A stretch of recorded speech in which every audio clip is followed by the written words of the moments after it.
Sejam muito bem-vindos a mais um episódio da nossa temporada aqui, sempre recebendo gente que tem histórias, boas histórias para contar. Afinal de contas, essa é a linha editorial propositiva desde 2007, quando o Curta Mais foi criado, para promover o lado bom da cidade, o lado bom do nosso estado, as boas histórias, os bons lugares, os bons programas. E aproveitando aqui, como diz a célebre frase de Chitãozinho e Chororó, o artista vai onde o povo está. Então, como o público cada vez mais consome conteúdo a partir de podcasts, aproveitando aquele bate-volta na estrada, fazendo uma atividade física, a gente também agora está aqui no podcast para entregar até você, aonde quer que você esteja, mais uma opção de conteúdo e sempre um conteúdo propositivo, mais uma vez, como é a proposta, a ideia aqui da nossa linha editorial. O meu convidado de hoje, primeiro me apresentando, eu sou Marcelo Albuquerque e este é o Curta Mais, o melhor da cidade na palma da mão. O nosso convidado de hoje entende muito de cidade, de cidades. Ele foi responsável, num passado não muito distante, pela principal pasta que cuida das cidades brasileiras, que é o Ministério das Cidades, durante o governo de Michel Temer. Mas ele é um goiano do pé rachado, quero saber se ele é comedor de pequi, de pamonha, e começou na vida pública como secretário de Estado no governo Marconi Perillo, como secretário de Indústria e Comércio, secretário de Indústria e Comércio, e também teve à frente de uma pasta importante, que é a Secretaria de Transportes de São Paulo, com um orçamento até maior do que o próprio Ministério das Cidades, qual também ele foi titular. Eu recebo hoje ele que é uma jovem promessa aí da política, mas um empresário de sucesso também. Eu quero até entender o que faz um empresário deixar a sua zona de conforto com tanta coisa para resolver nas suas empresas, a sofrer o desgaste da vida pública. E a gente recebe hoje com muito carinho aqui o Alexandre Baldi, que neste momento a gente já está em campanha política, mas você pode, por exemplo, ouvir esse conteúdo depois da campanha e depois do resultado, mas é muito importante você conhecer um pouco do perfil, da biografia do Alexandre Baldi, que hoje tem 42 anos e é candidato ao Senado pelo estado de Goiás, pelo PP. Alexandre Baldi, bem-vindo. Prazer recebê-lo aqui. Obrigado, Marcelo Albuquerque, um prazer estar aqui contigo. É uma alegria cumprimentar todos que participam conosco aqui nesse podcast. Dizer a você que está aqui no Curta Mais, que é o melhor de Goiás, é uma alegria muito grande. Eu, tanto que gosto de pamonha e piqui, que meu partido é o PP, o da pamonha e o do piqui. E o duro é alguém... Mas você gosta mesmo? Você come? Muito. Tá falando pouco, isso porque está em campanha, não? Gosta mesmo? Muito. Tá bom. Se você for na minha rede social lá, Alexandre Baldi, tu vai verificar que eu gosto e como muito. Não é pouco, não. E por muitas vezes a gente até participa de desafios com os amigos, porque eu como piqui e não como pouco, não. Você hoje é mais conhecido como Baldi. Eu estou vendo que o destaque do seu nome de campanha é Baldi. O Alexandre ficou em segundo plano. Por quê? O seu pai não tem Baldi. O Baldi vem da sua mãe, não é? Exatamente, Marcelo. Seu pai não ficou chateado com essa história, não, Alexandre? Não, até porque foi uma situação que ocorreu quando eu jogava bola no time do Goiás, ali por volta dos 10 anos de idade. Eu estava na categoria de base e o técnico tinha 2 Alexandres no time. Aí ele olhou para mim, tinha uma sacolinha ali de onde você carregava a chuteira, a bermuda, a camiseta, e disse: o seu é Alexandre Baldi, então você é o Baldi. Eu não gostava na adolescência, na infância, né? Porque Baldi era algo bem... Tinha tanto aquela bullying época na não existia bullying.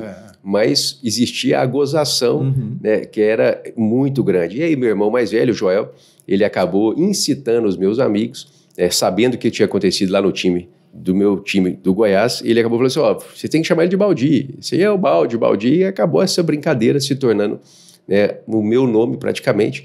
Dificilmente, hoje se você me chamar de Alexandre na rua, eu vou ter dificuldade de olhar. Agora se chamar de Baldi, eu naturalmente, em casa, com os meus filhos, com a minha esposa, vou realmente olhar. E meu pai acabou crescendo, e convivendo, e ele, como tem uma paixão, um amor muito grande pela minha mãe. Meu pai tem 93 anos de idade. 93? 93 anos de idade, a minha mãe 80. Meu pai a vida inteira, né, do Ministério Público de Goiás, promotor de justiça, procurador, minha mãe professora, eles sempre tiveram essa relação, né, de muito respeito, né, e de muita dedicação à família. Então, ele ficou feliz porque aqui sempre o nome dele, Joel Santana Braga, era o mais evidenciado. Meu irmão Joel Santana Braga Filho, certo? Então, quando eu acabei surgindo, né, com o Baldi, ele acabou ficando feliz por agradar a minha mãe, né, por agradar a esposa. Mas você tem algum apelido? Não, é Baldi. Na intimidade? É Baldi. Não, Baldi não é apelido, mas apelido mas virou, Marcelo, não tem jeito. Não tem nenhum, não tem nenhum apelido. Nem que os mais íntimos, os amigos mais íntimos te chamam. Porque Você não quer revelar aqui? Não, porque todo mundo já pegava no meu pé sabendo que na adolescência eu não gostava de Baldi, então eu chamava para irritar. Entendi. Tá bom, e aí você assumiu isso e resolveu também destacar o Baldi para a campanha política. Vamos já começar de sola e depois a gente entra um pouco mais nas amenidades para repercutir a situação de hoje. A gente está aqui no dia 26 de agosto. Você está com o celular aí? Sim. Tá, então é o seguinte, antes de mais nada, nós criamos essa caixinha aqui. Curta mais seus amigos, deixe o celular aqui. Então, para não atrapalhar, porque esse bichinho aqui é uma maravilha para poder ajudar a gente no dia a dia. WhatsApp e tudo mais, mas ele é um perigo enorme aqui nessas conversas do tete-a-tete, porque às vezes você fica com um olho no gato, outro no peixe, um olho na fala, no prato e um outro nas notificações de celular e acaba tirando um pouco aqui da nossa atenção. Então eu vou deixar o nosso celular aqui. Comigo você não tem esse risco, Marcelo, porque toda a minha vida eu sempre fui muito focado. Então, se eu estou aqui com você, participando desse podcast, nada vai me tirar a atenção. Maravilha. Porque eu estou aqui focado em falar contigo e falar com quem participa conosco. Com quem que você aprendeu isso? Com meu pai. É? Com meu pai. Seu pai é foco total. Sim. Quando eu saí, assim, para aqueles que não me conhecem, Marcelo, quando eu me decidi, cursava Direito aos 18 anos, decidi ser empreendedor. Meu pai achava aquilo absurdo. Porque meu pai é promotor de justiça, procurador de justiça, falou, vai estudar, faz o seu curso de Direito, presta um concurso, vai ser juiz, né? Vai ser desembargador, você tem tudo pela vida na carreira jurídica, a gente tem uma bela trajetória familiar, e eu fui seguir aquele caminho que eu tinha no meu coração, empreender. Virei vendedor, representante comercial de empresas que estavam fora de Goiás para vender produtos aqui em Goiás. Que tipo de produto? Embalagens para medicamentos, embalagem para alimentos, que era a indústria alimentícia, como Mabel e outras várias, crescia muito aqui na década de 90, e assim como o polo farmacêutico em Anápolis também crescia muito. E aí eu acabei trazendo empresas, vendendo produto de empresas do Sul e do Sudeste aqui em Goiás, e aí me tornei um representante comercial. E nessa, meu pai, naquele momento, eu dizia, tudo bem, você seguiu o seu caminho de empreendedor, mas fiz Direito, concluí a faculdade, concluí a universidade aqui na PUC, e acabei entrando, de fato, no caminho do empreendedorismo. Me tornei um representante, um escritório de vendas com várias empresas, fui mais de 18 empresas em dado momento, ali por meados de 2003, 2004, mas eu tinha uma cabeça sempre pensando na frente, focado, como eu te disse. Porque uma hora, como vendedor competente e eficiente que eu era, essas empresas vão acabar, como a tecnologia estava entrando, o telefone celular cada vez mais ganhando espaço, e-mail e tudo mais, eu me sentia que, a algum momento, essa empresa podia me excluir da relação comercial. Então, o que eu fiz? Antes deles me tirarem, eu tirei eles. Porque eu montei a minha própria fábrica para produzir os produtos que eu vendia de outras partes do Brasil. E aí montei lá em Anápolis a indústria, que eu passava a produzir aquilo que eu era o representante comercial. E passava eu a substituir a minha representante. A carteira e a relação era aquilo que eu tinha de ativo. Esse era o meu ativo, o meu cliente. Qual empresa? A minha empresa? Eu tenho 3 empresas lá, que faz bulas, faz rótulos, faz cartuchos. Empresa de embalagem. De embalagem. Faz o mexão. Entendeu? Albox Embalagem, Envolve, que são empresas que atuam na área muito fortemente. E continua. Naquele momento, Marcelo, só para você ter uma ideia, em 2004 a gente montou a empresa, comprei até uma pequena fábrica de um deputado federal lá em Brasília, porque ele tinha montado para uma campanha política, foi a coisa mais engraçada. E hoje é uma gráfica que fazia rótulo adesivo, flexográfico. E trouxe para Anápolis, para vender para a indústria farmacêutica, que era muito forte, a Nova Farma, naquele momento, que fazia produtos injetáveis, como o Alexstar, como o Equiplex, que era o meu foco naquele momento. Montei ela a primeira vez. Eribaldo, quero você aqui, viu? Eribaldo, um grande amigo, de longa data. Meu presidente do sindicato. Quero você aqui, Eribaldo. Inclusive, só um parênteses aqui, você falou da Mabel, o nosso primeiro convidado dessa temporada aqui do podcast foi o seu Nestori Escodro, pai do Sandro, e fundador da Mabel, o cara que inventou, um grande amigo, 90 anos de idade, contemporânea do seu pai e que inventou a rosquinha Mabel, inventou o skinny. Convido você que está ouvindo aqui esse papo de hoje aqui com o Baldi para ir lá no nosso canal no YouTube, nos podcasts aí e buscar o primeiro episódio com uma conversa incrível, uma lição de vida do seu Nestor. Então, são esses que a gente tem que ter como lição de vida, né? Seu Nestor e outros, assim como eu tenho meu sogro Marcelo, do ponto de vista do empreendedor que veio do nada para chegar onde ele sonha. E acreditei, Marcelo, que eu poderia chegar aonde eu sonhava. Montei a minha fábrica, a minha empresa, a minha indústria lá em Anápolis, do zero. Tinha 2, 3 funcionários. E ao longo desses 17, 18 anos, Marcelo, nós saímos do zero para ser líder do mercado no Brasil. Hoje nós somos os maiores fabricantes de embalagens para a indústria farmacêutica no Brasil. Isso me dá, assim, Marcelo, uma tranquilidade que você diz. Você continua? Continuo. A gente tem lá pessoas trabalhando com a gente. São milhares de empregos, diretos e indiretos, que atuam todos os dias. Quantos funcionários? Diretamente são 970. 970. Diretamente. E indiretamente, como é um volume expressivo, que está envolvido na cadeia produtiva, hoje nós somos líder de mercado no Brasil. Por isso, Marcelo, que eu fico estimulado a poder contar essa parte da história. Por quê? Porque eu filho de um promotor de justiça, de uma costureira, professora, que resolveu empreender, que era vendedor, não tive pai para me dar dinheiro para montar a minha empresa. Não, eu comprei a minha primeira empresa com R$200 mil, certo? Que eu consegui refinanciar um veículo que eu tinha para poder trazer essa empresa lá de Brasília para Anápolis, para a gente conseguir fazer a primeira unidade industrial, começar a vender e fruto dessa venda, desse faturamento que crescia, mais aquilo que eu tinha do escritório de representação comercial, Marcelo, eu comecei a pensar na minha segunda empresa, que aí eu fui ao tempo montando essas indústrias para que eu pudesse substituir aquelas empresas que eu representava lá de fora de Goiás. E hoje nós somos líderes de mercado, porque eu acreditei nesse potencial, eu sonhei com esse objetivo e eu consegui conquistar e realizar esse objetivo. Só para contextualizar aqui o nosso público, né, quem está nos assistindo, nos ouvindo, você falou do seu sogro, Marcelo Limírio, que é o fundador da Neoquímica, correto? Neoquímica, que hoje se não a maior, uma das top 5 aí no mercado farmacêutico do Brasil, ou estou enganado? É a maior do Brasil. É a maior do Brasil? Acredito que seja a maior do Brasil. Aí já depois, quando... É engraçado assim, porque existe uma correlação entre as histórias. Por quê? Montei a minha empresa, cresci dentro do polo farmacêutico de Anápolis, a Neoquímica, a Teuto, a Geolab, Vitamedic e outras várias empresas que foram crescendo e desenvolvendo. E nós lá crescemos juntos. E outras fora do Brasil que a gente vende para o Brasil inteiro hoje. Mas quando eu resolvi ir para a vida pública, Marcelo, é porque eu fui convidado para ser secretário de Indústria e Comércio para representar Anápolis e representar o setor produtivo que gera emprego. Isso na gestão do então governador Marconi Perillo. Em 2011. Por quê? Porque ele queria uma pessoa que tivesse a visão para atrair 10 bilhões de reais de investimento privado em 4 anos. Sabe em quanto tempo eu consegui atrair esses 10 bilhões de investimentos? Em 10 meses. Porque eu tinha relação com o setor produtivo no Brasil e no mundo inteiro. Foram 215 mil empregos gerados. E a então Neoquímica, Marcelo, que era do meu sogro Marcelo, que fundou, foi vendida. Ela passou a comprar outras indústrias no Brasil. Ela não tinha 2 mil funcionários em Anápolis. Hoje são quase 11 mil funcionários diretos e indiretos em Anápolis, fruto do meu trabalho como secretário de Indústria e Comércio. Por quê?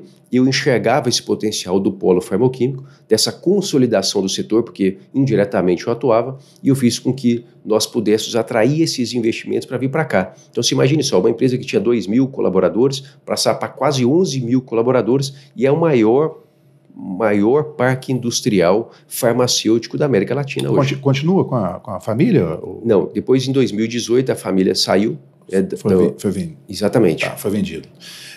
Vamos falar aqui ainda de foco, né, que eu acho que é importante aí para o nosso... A gente sempre tenta buscar alguns detalhes nas entrelinhas aqui das conversas para, de alguma forma, inspirar através de histórias de sucesso, histórias de pessoas que conseguiram construir uma história de vida bem-sucedida. Você fala de foco e eu me lembrei aqui de uma frase célebre do Steve Jobs, que foco é saber dizer não para centenas de outras boas ideias. É assim mesmo? É assim que você Absolutamente. pensa? Absolutamente. E aí vem... O desafio pequeno ou o desafio grande dá o mesmo trabalho. O problema pequeno, o problema grande dá o mesmo trabalho. Portanto, escolha aquele que você deseja e esqueça os demais.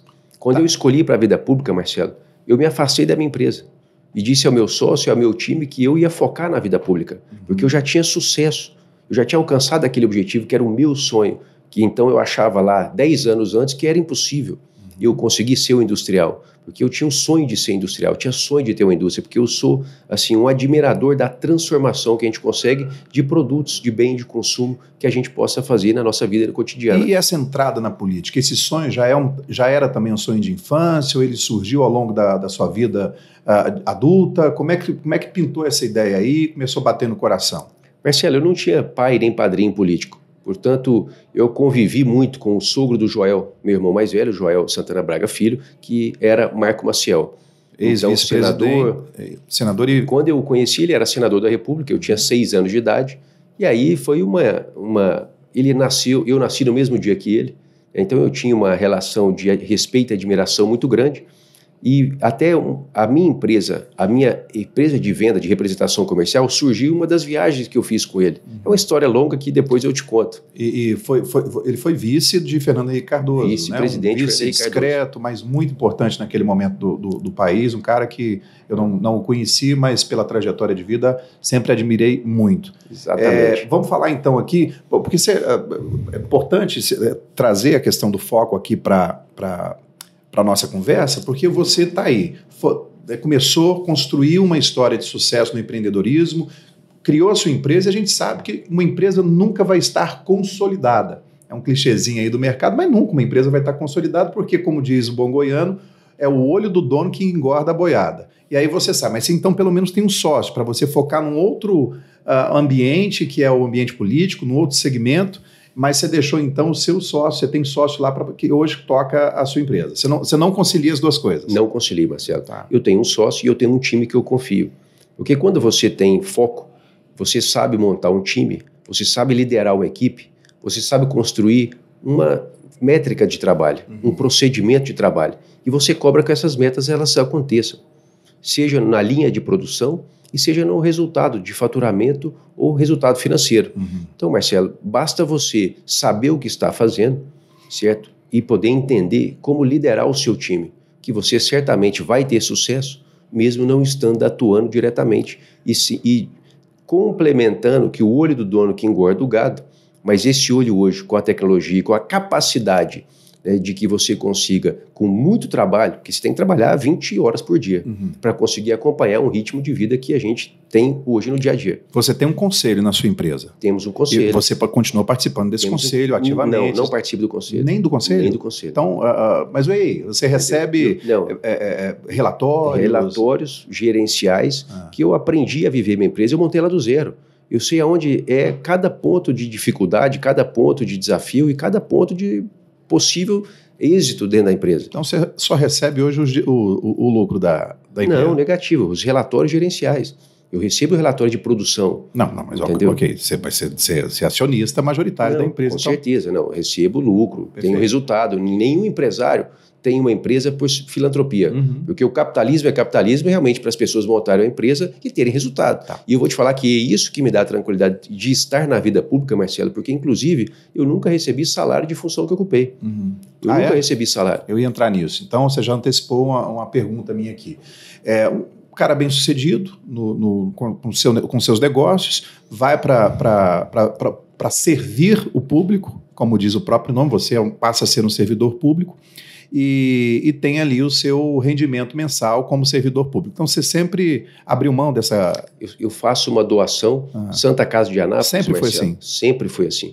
Enquanto secretário de Indústria e Comércio, eu doei todo o meu salário para a gente construir um anexo do hospital da Santa Casa de Anápolis, que foi o centro de combate ao Covid na cidade de Anápolis. Foram quase 50 leitos de UTI que deram o nome para a avó da minha esposa, fruto desse nosso trabalho e dessa nossa doação, para que lá era uma extensão da Santa Casa, atendeu aqueles que foram as suas vidas salvas durante a pandemia do Covid-19. Então, sempre doei meu salário. Por quê, Marcelo? O que me levou para a vida pública foi entender que, na minha empresa, na minha atividade empreendedora, eu contribuo para mudar a vida de centenas, de milhares de pessoas.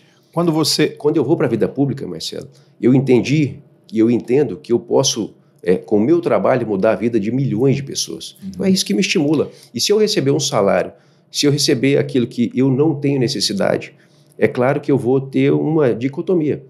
Vamos fazer aqui uma outra analogia. Você, quando começou a sua empresa do zero, como você disse, você tinha o foco, mas tinha também a meta? Certamente. Onde que você queria chegar? Onde você chegou? O maior do Brasil. O maior do Brasil. Então, você conseguiu atingir sua meta. Então, quando você começou na sua carreira pública, na sua vida de político, você tinha um foco e qual a sua meta? Ser o presidente do Brasil. É mesmo? Absolutamente. Você sonha com isso, Valdir? Com isso.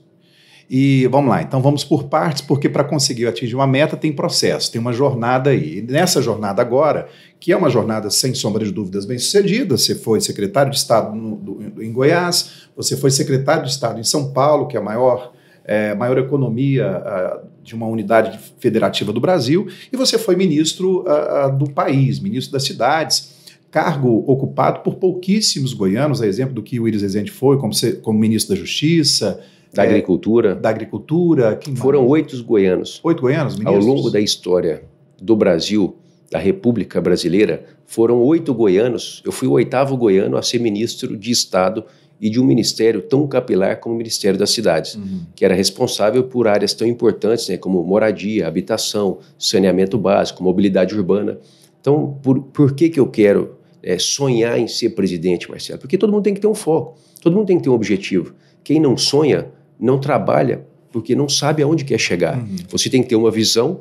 O que eu quero? Acordar e saber o que eu quero para a minha vida. O que eu preciso fazer para chegar aonde eu quero. E o que eu tenho que fazer, né, com toda a minha força, com toda a minha dedicação para chegar a esse objetivo. E não ter plano B. Quem tem plano B não tem plano A, certo? Não existe essa de ter uma alternativa. Não, você tem que ter o seu foco. Nós temos que aprender a focar e a dizer o seguinte, como a brincadeira do telefone. Quem tem plano B, quem tem alternativa, não foca no A. Se você desprende energia para poder criar uma alternativa ao seu objetivo, a sua visão... eu tenho uma visão, eu tenho um sonho, eu tenho um foco naquele meu sonho, e eu tenho um plano de trabalho para chegar com trabalho, com dedicação, aonde eu quero chegar... mas se não der certo, mas aí eu já estou, né, gastando parte da energia para poder chegar nesse meu objetivo, que eu tive a visão, que eu tive um plano, que eu tive uma estratégia e uma alternativa. Então, quer dizer, eu já estou deixando, né, de ter energia naquilo que eu quero. Você chegou aqui falando ao telefone. Então, o telefone não deve parar, toda hora chegando mensagem. Você é o cara que desliga, tira a notificação do celular ou não? Você recebe notificação? Não, eu não recebo notificação. Não recebe. Então, assim, isso aí é a prova que eu precisava para confirmar mesmo se você é focado. Então, você tem uma meta para chegar a presidente do Brasil, já respondeu, já fez o spoiler, antecipou Se você pegar a tela aqui, Marcelo, você vai ver. Não tem, tudo zero aí. Maravilha, eu também sou assim. Talvez ainda não tão focado como você está dizendo aí, mas eu sou assim. Essa questão da notificação, já eu me livrei disso aqui. Valdir, você quer ser presidente do Brasil, mas tem algumas etapas, tem alguns... Não, isso é um sonho, Marcelo. Degraus. Mas ser presidente é um sonho ou uma destino. Meta? Não, é um sonho que eu tenho uma visão, que você traça, obviamente, o seu objetivo de como chegar lá. Não é? Então, assim, eu fui secretário de Indústria e Comércio, geramos mais de 215 mil empregos diretos, fizemos o maior programa de fomento à micro e pequena empresa do estado de Goiás durante um período, o programa de jovens empreendedores. Você lembra disso com o Rafael, com o Tiago? É um grupo de jovens que a gente criou para poder fazer o jovem empreendedor. Para o meu primeiro emprego, a minha primeira empresa, o quanto a gente estimulou os jovens para que pudessem, né, acreditar como eu acreditei que era possível empreender. Me tornei deputado federal, Marcelo, sem ter pai nem padrinho político. Imagine só, ninguém me deu a mão do ponto de vista político, e só os meus amigos e primeiramente a minha família, para que eu fosse candidato em 2014 e ser eleito deputado federal. Mais de 107 mil votos. Eu fui o deputado federal entre 2015 e 2017 que mais relatou matérias legislativas pelo período na Câmara dos Deputados. Você lembra da repatriação? Matéria polêmica e importante para o Brasil como um todo. E eu fui o relator daquela matéria. Então, entre ela e outras várias, como a convalidação de incentivo fiscal, que assentou, assegurou que os incentivos fossem aqui permanentes, que indústrias como a Caoa, como a Mitsubishi, como a John Deere e outras várias, que não é a nossa vocação natural, permanecesse perenemente em Goiás e que mais de 400 mil empregos fossem aqui assegurados. É fruto do meu trabalho, Marcelo, de foco, de estudo, porque tem que estudar demais, focar demais e convencer. Imagine só, são 513 deputados e deputadas. Você tem que convencer que aquilo que você estuda, que aquilo que você se prepara é o melhor para que todos possam votar. e uma matéria, como a gente falou aqui, do Sandro Mabel. Por 20 anos o Sandro tentou aprovar essa matéria. O telefone tá por 20 anos ele tentou fazer com que essa matéria... Você não tira nosso foco aqui não, seu aparelhinho. Então, aqui assim, quem controla você é a gente, né, Valdir? Por 20 anos o Sandro tentou aprovar essa matéria. Eu lá em 2 eu consegui, Marcelo. Então, quer dizer, isso é fruto de trabalho, dedicação de estudo e de a conjuntura circunstancial. Você começou a sua empresa do zero e quanto tempo depois ela se tornou a maior do segmento? 15 anos. 15 anos. Você, na última pesquisa, na mais atual pesquisa que eu tenho aqui, que é do IPEC, né, que é o antigo IBOP, você está quase zerado aqui nas intenções de votos para espontânea, que é quando a pessoa espontaneamente lembra de um nome quando é perguntado ali pelo pesquisador em quem você vai votar para senador nessas eleições em Goiás. E o seu nome, na espontânea dessa pesquisa aí do IPEC aqui, agora no dia 26 de agosto, que é a mais recente, aparece em terceiro lugar pela ordem com 1%. Como é que você... E hoje quem lidera as pesquisas é um ex-chefe político seu, que foi o governador Marconi Perillo, hoje... Ex-chefe administrativo. Chefe administrativo.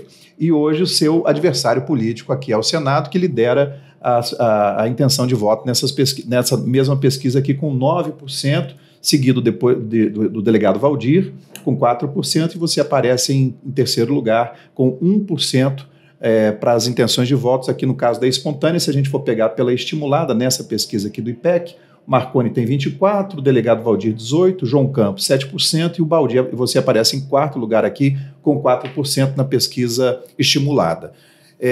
Como reverter essa situação aí, como chegar à meta de ser, nós temos uma vaga só esse ano ao Senado, como ser o primeiro colocado aí de fato nas eleições de 2022? Marcelo, quando a gente vem aqui contar a minha história, a minha trajetória, porque as pessoas não me conhecem, eu nunca fui marqueteiro, eu nunca fui aquele de trabalhar e ficar mostrando o resultado.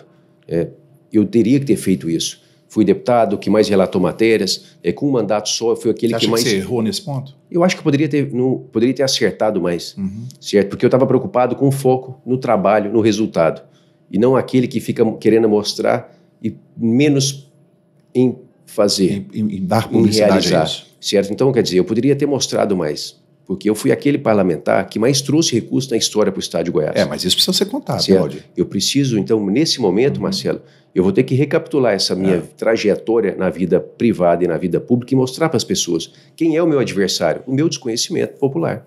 Porque quando você traduz aqui, quem não conhece Marconi Perillo? Ele tem um recall enorme, quem não conhece ele? Todo mundo conhece. Todo mundo conhece. Então quer dizer que ele esteja no teto dele. Se você apresenta o nome dele e a pessoa não queira votar, obviamente que ele está no teto. Quem não conhece o delegado Valdir também está no teto dele, não é verdade? Não sei, a campanha está ainda começando, está no esquenta, né? Quem não conhece o delegado Valdir? Todo mundo conhece. Quase todo mundo conhece. Então quer dizer, se você apresenta uma cartela com nomes, você tem o meu nome, ninguém conhece. Uma parcela ínfima que conhece para poder escolher. Da mesma forma o João Campos, da mesma forma o Wilder, da mesma forma o Vilmar. Então, quer dizer, o meu adversário, Marcelo, é buscar levar ao conhecimento das pessoas aquilo que eu fiz, a pessoa que eu sou. Como é que você espera fazer isso nessa campanha que é a campanha mais curta da história das campanhas, né? Temos aí 45 dias corridos aí até o dia 2 de outubro. Marcelo, se eu tivesse na minha empresa... Além de participar do podcast do Curta Mais aqui. Em outra oportunidade, em outra empresa na área de alimentos e bem de consumo, se eu tivesse os 30 segundos na TV, como eu tenho hoje, para poder vender o meu produto, como eu tenho a oportunidade de poder vender a minha trajetória, eu creio que eu consiga realmente poder fazer com que as pessoas me conheçam e popularmente falar em furar a bolha. Ok, mas naquela época a televisão, eu venho de lá, naquela época a televisão exercia uma influência quase que absoluta, TV, rádio, pela ordem, quase que absoluta junto ao público. Hoje não é mais assim, a rede social está extremamente pulverizada e, de certa forma, democratizou mais esse processo, porque hoje as pessoas estão primeiramente na tela de um celular ou de um computador. O que nos beneficia mais, certo? Você tem a sua carteira de habilitação no seu celular? Tenho, sim. Isso quem criou foi o nosso trabalho. Eu criei a CNH Digital. Então, por exemplo, eu preciso levar esse ao conhecimento das pessoas. Quantos milhões de brasileiros que são como eu e você, que usa a carteira de habilitação na palma da sua mão? Você foi, então, secretário na gestão de Marconi Perillo. Ele tem um recall enorme para o bem positivamente e negativamente. Tem uma rejeição, um índice de rejeição que é o maior de todos os candidatos ao Senado, mas tem também uma popularidade, especialmente no interior do estado, também muito grande. E foi seu chefe administrativo, enquanto governador. Você tem um outro chefe administrativo que foi Michel Temer, que é um cara que também tem um recall muito grande, que foi presidente da República, um recall negativo e positivo. Como é que você vai comunicar todas essas ações, essas suas ações, que foi o caso aqui da carteira digital, da carteira de habilitação CNH digital, tendo ao seu lado, acima de você na hierarquia, essas pessoas que também têm um recall negativo junto à opinião pública? Foi fruto do meu trabalho, entendeu? Foi o meu trabalho, a minha ação, foi a minha atitude, fruto da minha dedicação. Quando eu sentei na cadeira de ministro, eu entendi que eu tinha que, no Denatran, simplificar a vida das pessoas, usar aquilo que a gente tinha de ferramenta para poder fazer aquilo que era o bem para as pessoas. Então eu criei o documento o carro, o CRLV digital. Criamos a CNH digital e outras várias ações, Marcelo, que simplificam a vida das pessoas. Independente de A ou de B, quem foi o trabalho foi eu, certo? Eu fui a primeira oportunidade do governo, do ex-governador, tudo bem, mas quando eu tive a possibilidade de escolher o meu caminho político, eu não escolhi estar ao lado dele. Em 2015, quando eu tive a oportunidade, eu saí do PSDB e escolhi o meu caminho. Porque eu não tive padrinho político, eu não tive pai na política e digo claramente, eu não tenho rabo preso com ninguém para dizer aquilo que eu fiz, fruto do meu trabalho, das minhas ações e para poder destacar aquilo que é positivo e negativo. Seja em Marconi, seja em Michel, seja em quem quer que seja.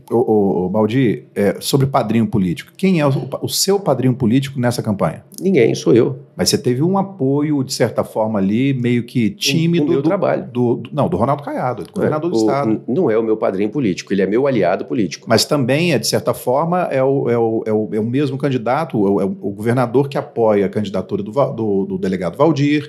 Como é que vocês estão... Mas ele é meu aliado, certo? É uma aliança recíproca. Essa Nós semana... demos a ele o tempo de TV do nosso partido, que é o maior partido aliado da base dele. São o maior número de prefeitos e prefeitas aliados do governador, o segundo maior partido.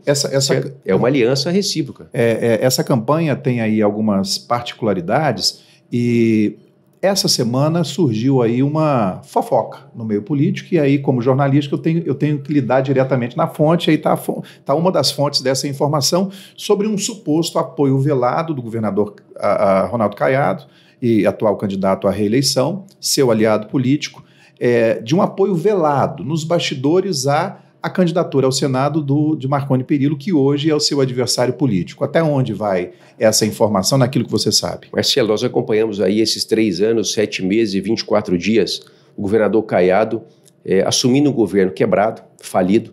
Isso é sempre comum do Marconi, deixar o governo quebrado, falido, para que o próximo não faça nada, e ele quer voltar para a cadeira na possibilidade legal subsequente. Foi assim com o Alcides Rodrigues e está sendo assim com o Caiado. 3 anos e 7 meses e 24 dias batendo de frente, chamando o Marconi de ladrão, chamando o Marconi de corrupto, chamando o Marconi de bandido, chamando o Marconi daquele cara que faliu e quebrou o Estado.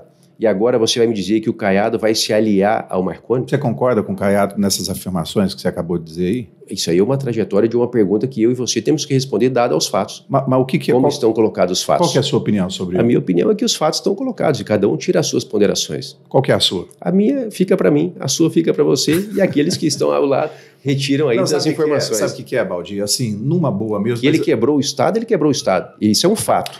Que ele faliu o Estado por 2 vezes, isso é um fato. Isso é matemática, isso é contabilidade. Mas você já foi aliado dele, você foi secretário do Marconi. Fui secretário dele. E aí, qual é o problema? Mas você se sente à vontade? Totalmente. Mesmo? Não devo nada a ele. Não é sobre isso, é sobre esse ambiente político. Você se coloca como uma renovação nesse ambiente político e a gente... Eu tenho, de fato, muita dificuldade, por exemplo, hoje, de ver Lula junto com Alckmin. Eu tenho dificuldade. E o Marconi junto com Lula? Marconi junto com o Lula de forma velada, né? Porque isso ainda não foi. Mas se o Marconi foi atrás do Lula mas assim, para poder ser aliados. Mas o que eu quero dizer é o seguinte... Mas o Marcelo é a mesma coisa. Ele fala assim, nós não podemos ser oportunistas circunstanciais. Quando eu pude me destacar do grupo político do PSDB, eu fiz. Eu saí do partido no começo do meu mandato de deputado federal e segui a minha trajetória, meu caminho sozinho, Marcelo. Eu não estou sendo aqui oportunista porque ele é meu adversário. Não, porque eu não concordo com ele. Porque eu não concordo com o trabalho que ele fez. Quando eu fui secretário, eu estive lá fazendo o meu trabalho. E discordei muitas vezes, Marcelo. E briguei dentro do governo por muitas vezes. Não, o que eu estou dizendo assim, é porque daqui a pouco lá na frente, como a gente vê hoje assim, um Lula e um Alckmin, essas alianças, um Bolsonaro que sempre criticou o Centrão ali, hoje está junto com o Centrão para dar sustentabilidade política. Mas ele criticou, Marcelo, mas ele era do nosso partido. O que eu quero saber é o seguinte, e eu acho que é importante a gente se atentar para esse lado aqui, sem polemizar, porque não é a proposta editorial, a linha editorial do que do Curta Mais, é sempre propositiva real. Mas eu estou aqui com tete a tete olhando para você, como uma promessa de renovação política, de entender o seguinte, é a mesma história de eu andar com uma pessoa e daqui a pouco eu, por uma questão de momento, eu começar a falar mal de um concorrente meu, vamos falar aqui de um ambiente de negócios, eu para conseguir uma conta, conseguir um negócio, conseguir um cliente, eu começar a destratar, a denegrir a imagem de uma outra marca, de um concorrente meu, mas aí daqui a pouquinho por uma questão de oportunismo ou de oportunidade de negócios, eu me aliar de novo a essa pessoa. Eu, particularmente, eu não me sinto à vontade com esse tipo de situação e eu acho que boa parte do eleitorado também não sente, e eu não vejo que isso se enquadra dentro do seu perfil. Eu não sinto você 100% à vontade para falar de um cara que daqui a pouco, inclusive por uma questão de conjuntura política, você pode estar caminhando junto de novo. Ou eu me sinto totalmente à vontade porque não estarei caminhando novamente. E futuramente? Ponto. Exatamente, você está dizendo Marcelo. Que não vou caminhar. A gente tem que ter coerência, Marcelo. Se a gente quer ser renovação, certo? Porque senão eu saio da política, amigo. Eu não vivo de política, eu não preciso de política, eu não recebo salário de função pública. Eu estou porque eu gosto, porque eu quero, porque eu acredito que eu possa transformar a vida das pessoas. E se eu não tiver coerência, Marcelo, eu não tenho como estar na vida pública.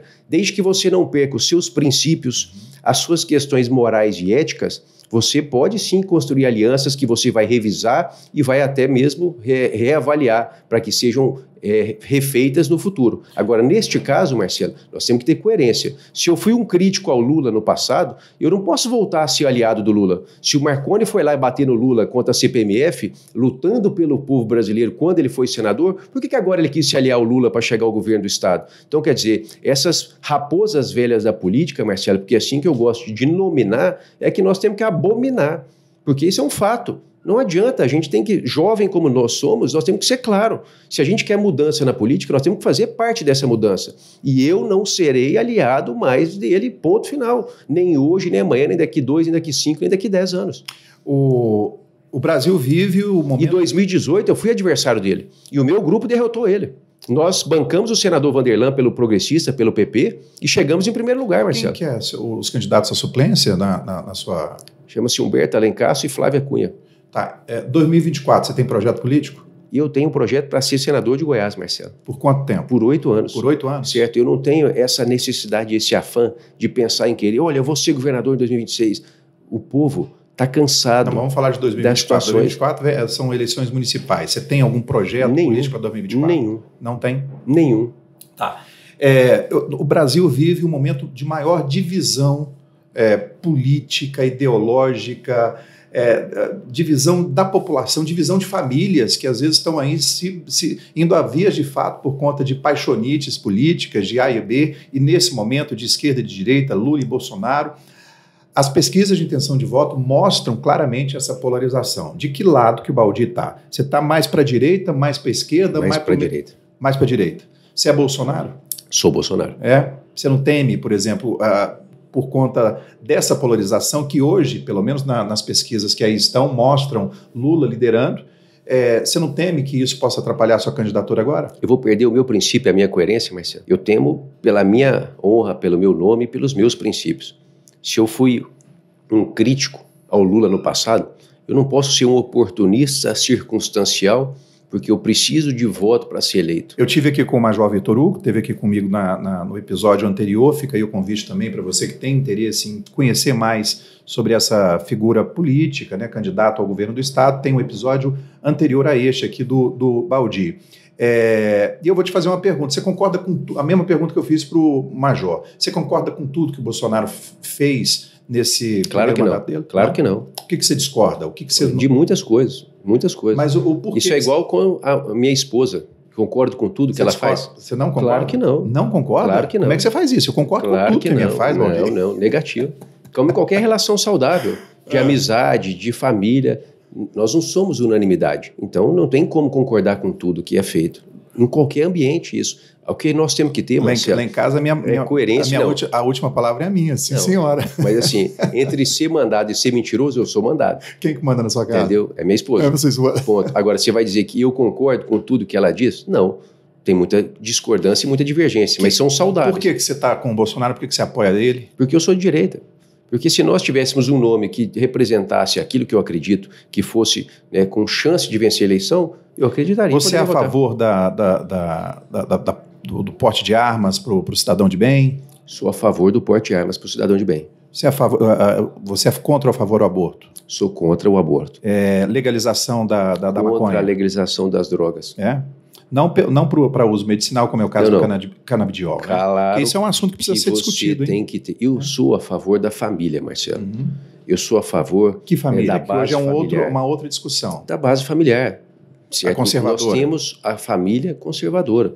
Então, quer dizer, eu não quero que meu filho corra o risco, hoje com 17 anos de idade, de andar em meio aos amigos e, obviamente, estar exposto, como a gente viu acontecer em Nova York.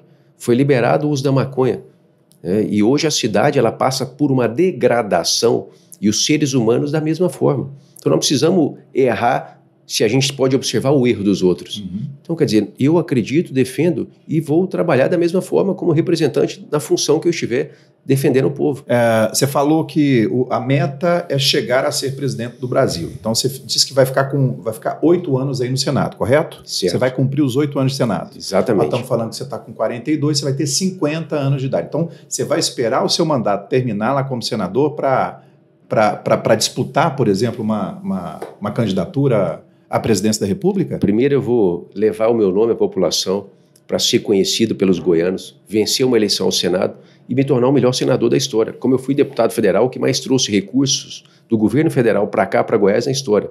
Ter sido o 8º goiano a ser ministro de Estado, certo? Deixar o meu trabalho falar por si, Marcelo, para que o futuro a gente possa construir com cada atitude, com cada dia, a sua própria agonia. Baldi, eu sempre falo aqui com meus entrevistados que essa é uma oportunidade até para a gente fazer um media training, né? De assuntos que às vezes não são assuntos tão confortáveis para tratar, mas que é uma oportunidade até para quem a boca miúda, atrás de você, comenta sobre certas situações e que aqui você tem de forma sem cortes. Esse programa você viu, desde o começo a gente vai até o final sem ter nenhum corte, você não está vendo nenhum papel na minha mão, é que é bate-papo mesmo.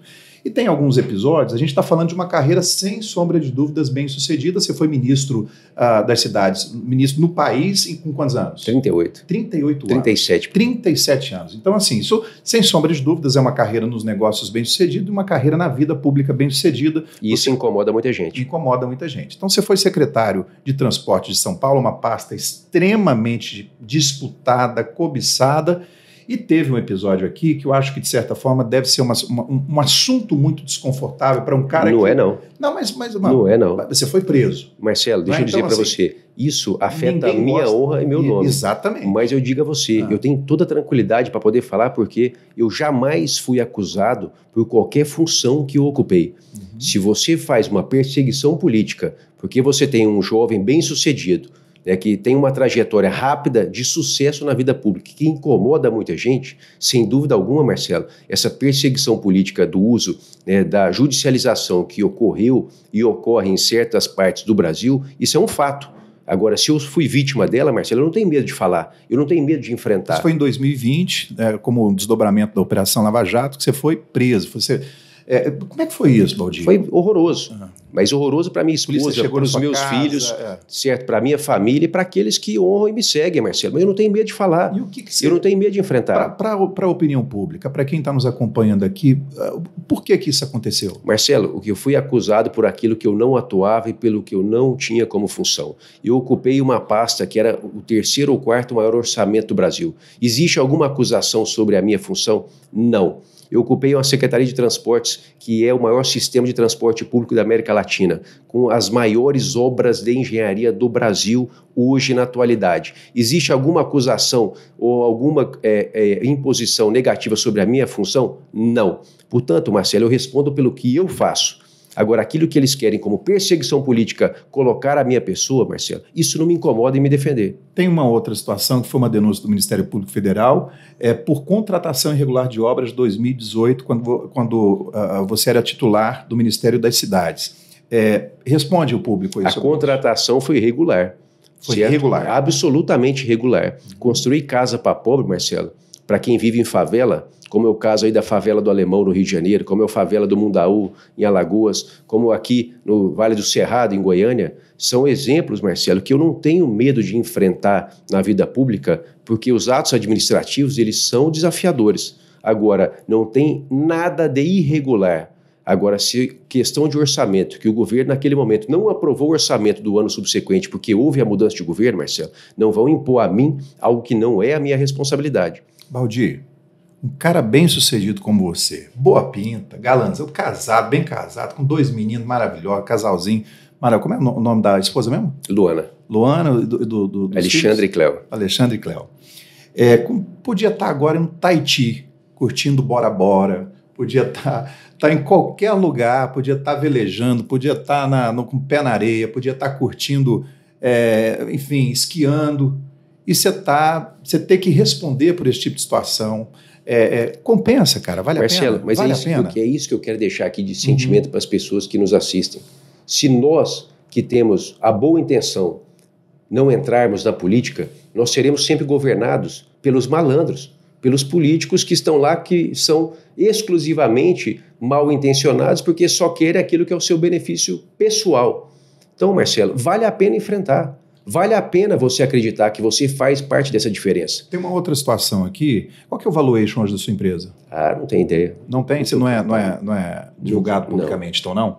E você declarou aqui que foi o quarto maior patrimônio entre os candidatos, um valor de 3 milhões e 100 mil em bens. Não é pouco para quem tem a maior empresa do segmento, de embalagem do segmento? A minha empresa deve ter o valor dela. E eu tenho o meu patrimônio.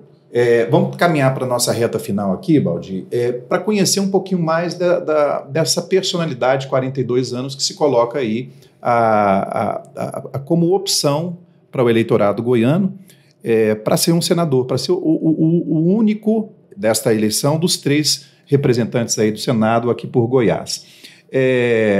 Quem que é a sua maior referência de vida? Meu pai. Seu pai, por quê? Porque além do ele foco. Sempre teve uma pessoa de caráter, trabalhador, saiu lá do interior de São Paulo para estudar no Paraná, para passar no concurso no interior de Goiás, lutou, dedicou, nunca perdeu o seu princípio ético, nunca perdeu o seu princípio da honestidade, nunca perdeu a sua diretriz e foco de construir uma família, de ser bem-sucedido dentro das suas limitações, com todas as suas dificuldades, sempre teve caráter, sempre teve princípios. Então, meu pai é meu maior exemplo de vida. E depois veio o meu sogro, que o meu segundo maior exemplo de vida, porque, da mesma forma, era uma pessoa pobre, que saiu do nada, chegou num ponto elevado da sua vida profissional como empreendedor de sucesso. Então eu tenho, como meu pai e o meu sogro, que são meus 2 pais que eu tenho em vida, em pessoas que eu acredito que são as pessoas que eu tenho como referência na minha vida. E o legado da sua mãe, como é que é o nome da sua mãe? Eulina. A dona Eulina. Qual que é o legado que a sua mãe deixa para você? De luta, de trabalho, que quando eu era criança, Marcelo, a gente passava por momentos que um procurador de justiça no Ministério Público, o salário atrasava 6, 7 meses. Minha mãe, que tinha sido professora e aposentou-se, ela teve que começar a costurar. Por quê? Porque senão meu pai não tinha condição de fazer compra para colocar a comida na mesa. Então minha mãe, sim, ela fez o que foi preciso, ela no quintal de casa construiu lá um anexo para ela poder costurar e ela vender roupa para colocar comida na mesa. Então ela, para mim, tem uma imagem de uma guerreira, de uma lutadora, de uma mulher forte, que segurou o casamento em todas as dificuldades, porque meu pai, sendo promotor, ele ia para uma cidade, ia para outra, Paraná, Formosa, enfim, na década de 60 e 70, que era difícil. Quando eu nasci, em meio a essa dificuldade, Marcelo, realmente minha mãe tem essa imagem, que nos educou, que nos guiou, que batalhou, que, foi uma guerreira para ajudar o meu pai a colocar comida na mesa para a nossa família. Quando a coisa pega para valer, você vai... Quem são os seus confidentes? Minha esposa. É lá que você busca abrigo, refúgio, é lá que você desabafa. E meu esteio. E conselho? Você busca conselho em quem? Em Deus. Não, tudo bem. Em Deus, mas através ele se manifesta, ele fala e ele ouve através de pessoas. Quem são essas pessoas? Marcelo, eu tenho poucas pessoas que eu me aconselho. Meu pai, quando tinha uma consciência... Hoje já com uma consciência já um pouco afetada, né, pelos 93 anos de idade. Então, assim, maravilhosa, uma saúde maravilhosa, né, uma capacidade física maravilhosa, mas eu não tenho mais essa possibilidade de ter os seus conselhos, porque a sua reflexão, a sua avaliação já não são e além dele? Mais capazes. E o meu sogro. Seu sogro. Vocês conversam muito? Bastante. Bacana. Uma curiosidade que eu tenho, pessoalmente, apesar de te conhecer já há algum tempo, como é que é o seu cabelo real, sem esse gel, e quanto que você gasta de gel por dia para deixar o cabelinho assim Marcelo, eu uso o gel. Cara, olha só, né? E o que gel que é esse? Que você passa a mão e ele continua, o cabelo continua firme e forte aí. A ventania que foi, ele tá aí. Muita gente, eu costumo dizer o seguinte, eu pareço fresco, eu tenho jeito de fresco, mas não tenho nada de fresco. E eu uso o gel, Marcelo, porque assim, o seu cabelo é muito semelhante ao meu, cabelo muito liso, e tem que ficar o dia inteiro arrumando, o dia inteiro penteando. Ia ficar ruim. Aí eu passo o gel, prega lá o cabelo no couro, que aí não precisa ficar o dia inteiro arrumando, certo? Porque é mais prático. Pois é, você falou que você tem jeito de fresco, fama de fresco. E essa fama, esse jeitão de Mauricinho que você tem? Não, é você, não tem jeito. As pessoas que me conhecem, Marcelo, sabem que eu sou uma pessoa de personalidade forte, de posição firme, mas que não tenho nada de Mauricinho ou de fresco. Se precisar jogar futebol num terrão, ali cheio de lama... Eu joguei muitos anos no Goiás, velho. Não, terrão. Goiás terrão, era terrão. Era terrão, né? Quando eu comecei, a Serrinha, onde está o estádio da Serrinha hoje, era 2 campão pra de gente terra. Finalizar aqui um bate-volta, pra gente também ainda aproveitar para te conhecer melhor. Um hobby, cara. Qual que é o seu hobby? Gosto do futebol. Futebol? Você ainda joga? Pouco, por conta do joelho. A desculpa de todo mundo. A desculpa de todo mundo que passa dos 40. Uma música, cara, que você não pode faltar na sua playlist. Gosto muito de Legião Urbana. Legião? E Jota Quest. Bacana. Mas você é um cara eclético ou não? É mais uma muito pegada eclético. De rock? Muito eclético. Então ouve um sertanejão também? Muito sertanejo. Tipo? Gosto de tudo. Assim, o sertanejo universitário, porque meus filhos, a meninada hoje nos fazem gostar mais. Então... Cara, e a família? Qual é o tempo que, apesar de toda essa agenda, toda essa correria aí, qual é o tempo que você dedica para a família? Eu vivo aquele tempo que tem, Marcelo, com intensidade. Então, todas as vezes que eu me mudei para desempenhar uma função, desempenhar uma missão, eu sempre levei a minha esposa e os meus filhos, para que eu pudesse acordar na minha casa com a minha família, para que eu pudesse levar os meus filhos à escola, para que eu pudesse jantar com eles em casa à noite, para que eu possa dormir com a minha esposa e com os meus filhos em casa. Qualidade, tempo de qualidade. Aquele tempo que você tem, e isso eu tenho a grata satisfação de ouvir dos meus filhos que eles têm amor pelo pai, admiração pelo pai, porque eles sabem que o tempo que o pai está com eles é o tempo que o pai está com eles. É o foco. Se vamos ficar junto, nós vamos ficar junto. Não tem telefone, não tem nada, aí vamos jogar videogame, certo? Sempre joguei muito. Você joga? Futebol. PlayStation? Pro Evolution? Gosto mais do FIFA. Não, então você é Nutella. Pro Evolution é raiz e FIFA é Nutella. E eu falo isso com propriedade, porque eu tenho um monte de amigo meu que é FIFA e essa é a briga eterna aí entre Pro Evolution Mas e FIFA. Mas é mais por causa do meu filho. PS e FIFA. Porque quando começou o FIFA, ele era mais evoluído lá em 2003, 2004, 2002, 2003, ele era mais evoluído que o PS, que era o Pro Evolution. Então, quer dizer, aí eu vim de lá até hoje, não, então você sabe que quando meu filho nasceu em 2005, eu fiz questão de ensinar. Então a gente carrega sempre o videogame para onde a gente vai. No FIFA? Não sou ruim, não. Você joga com que time, geralmente? Depende muito, né? Isso varia de ano a ano. Antigamente você jogava com o time do Barcelona sempre. Real Madrid. Hoje não, hoje você joga com o Bayern de Munique, você joga com... Perguntei de uma música, um prato predileto, cara. Arroz com pequi. Arroz com pequi? Você não está falando isso? Não. Se você olhar na minha rede social, Marcelo, vai lá, Alexandre Baldi, vai no Instagram e acompanha. Quero saber do dia a dia. Mas você vai ver, a comida que você come ali no dia a dia, que você arroz, feijão e um bife acebolado. Isso aí, para mim, meu irmão, não tem nada melhor. Um bifinho que tem que ter um caldinho ali para poder misturar com arroz branco. Não, é sempre. Minha avó, mãe do meu pai... Aquela borrinha da carne. Assim, a memória de infância que eu tenho é ir para casa da minha avó, a mãe do meu pai, que ela morava em São José do Rio Preto. E aí chegar na casa dela, meia-noite, 1h da manhã, a gente ia de carro, e ela chega lá, tá com a frigideira pronta, né, com o bife cortadinho, a cebola, já tá e aí aquele caldinho aqui, assim, chega. Molhando no arrozinho. Chega. Aí uma mandioquinha frita, rapaz, com tomatinho. Baldi, um sonho. Poder fazer com que os meus filhos vivam num mundo melhor. Um pesadelo. Fazer com que a gente perca a base e os princípios familiares. Um lugar para viver, um lugar para morar. Eu acredito que o melhor lugar para morar hoje no Brasil é aqui em Goiás. Mais uma cidade. Acho que Goiânia. Uma viagem inesquecível. Uma viagem que eu fiz com os meus filhos. Aí eu não me lembro o local, só me lembro da viagem. Mas foi o quê? Foi... Uma viagem de férias. Porque eles eram pequenos, mas já bem conscientes, né? Então eu brincava muito, passava numa rua, o nome da rua. Aí quando a gente voltava pro hotel, se eles não soubessem falar o nome da rua, eu não deixava chegar lá e jogar videogame, iPad. Um personagem histórico que te inspira? Não tenho. Não tem? Um livro? Eu gosto muito dos livros do Augusto Cury. Um específico? Não, gosto de muitos deles e sempre buscando assim, deixo sempre pontos ali. Um filme? Tem bastante. Não, cita um aí que você... Hoje é Poderoso Chefão. A trilogia. Aí você falou minha língua. Uma série? Ou não é de série? Não, já fui, mas tem muitas séries boas. Falam né? E as mexicanas, então, elas são as mais aquecidas, né, pra gente acompanhar. Uma frase... Mas gosto de documentários. Cita um aí. Você lembra? É aquele que...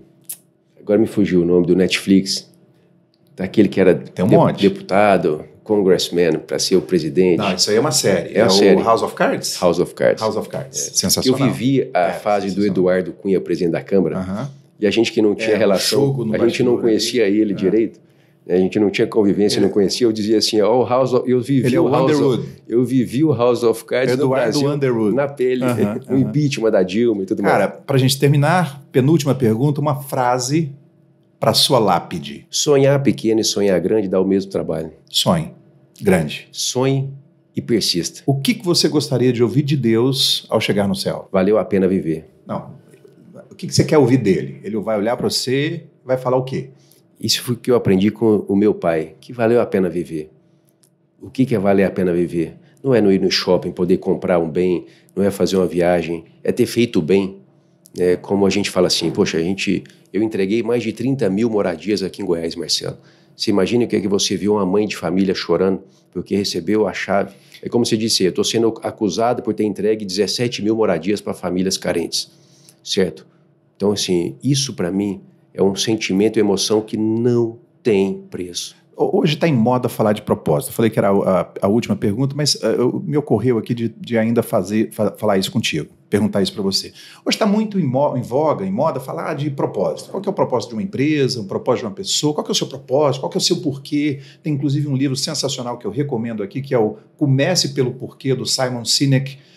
Mas eu queria saber qual que é o propósito, o seu propósito de vida, como pessoa de uma vida finita que uma hora vai acabar. O que você veio fazer aqui nessa terra, Baldi? Transformar para melhorar a vida das pessoas. Isso é verdade? É do coração isso? Do meu coração. Falo isso todos os dias para minha esposa, para os meus filhos, porque isso não é só com a possibilidade de estar na vida pública, Marcelo, mas é porque cada um de nós podemos fazer a diferença. Imagine só se você não tivesse um vaso sanitário em casa. Todo dia você defecasse na porta da sua casa, com sua esposa, seus filhos. Ao fim do ano, como é que estaria? Como é que nós conviveríamos em sociedade?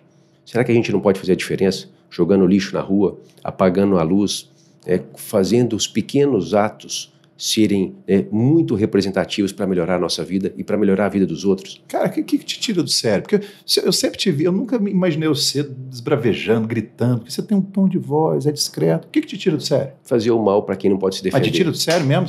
Fazer o mal para quem não se pode defender. Aldir, obrigado pelo seu tempo, obrigado pela deferência de dar uma paradinha na agenda para vir aqui conversar com a gente, se apresentar melhor aí ao nosso público. Sucesso para você, dar uma balançada nesse cabelo que nunca sai do lugar aí, depois você passa a marca do gel aí, porque o tempo todo fazendo aqui, cuidando das madeiras. 3M, sei lá. Eu vou te mandar a marca. Depois você manda. Eu não sei falar ela direito, mas eu te mando aqui. Sucesso para você nessa jornada. Aqui no Curta Mais gratuito, não, né, Marcelo? Não, pode fazer, não tem problema não. Não é meu nem seu. Tá, então, obrigado aí por ter vindo.